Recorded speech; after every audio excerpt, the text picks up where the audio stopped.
soit trois résistances différentes R1, R2 et R3 placées en série dans un circuit, l'ensemble est soumis à une tension U, et se trouve donc traversé par un courant d'intensité I. On peut également constater la présence de trois tensions partielles U1, U2 et U3 respectivement aux bornes des trois résistances R1, R2 et R3. Il est possible de simplifier le schéma, ci-contre, en remplaçant les résistances R1, R2 et R3, montées en série, par une résistance unique et équivalente qui leur serait équivalente. Une telle résistance R équivalent soumise à la même tension, U, et que précédemment, serait alors logiquement traversée par le même intensité, I. La résistance équivalente à un groupement de plusieurs résistances en série est égale à la somme des résistances de chaque résistance.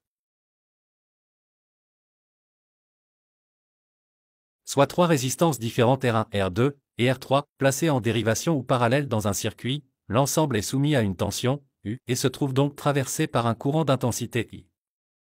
On peut également constater que trois courants partiels I1, I2 et I3 traversent respectivement les trois résistances R1, R2 et R3.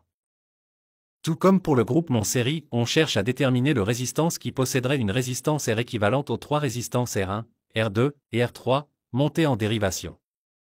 Un tel résistance, soumis à la même tension U que précédemment, serait alors logiquement traversé par la même intensité I. L'inverse de la résistance équivalente à un groupement de plusieurs résistances en dérivation est égale à la somme des inverses des résistances de chaque résistance. Cas de résistance identique en dérivation. Lorsque l'on place en dérivation un nombre n de résistances identiques, le calcul de la résistance équivalente donne. Cas de deux résistances différentes en dérivation. C'est un cas très fréquent pour lequel il est intéressant de disposer d'une formule spécifique. Une première approche avec la formule générale donne. La résistance équivalente à deux résistances différentes en dérivation est égale au produit de leur résistance divisé par la somme de leurs résistances.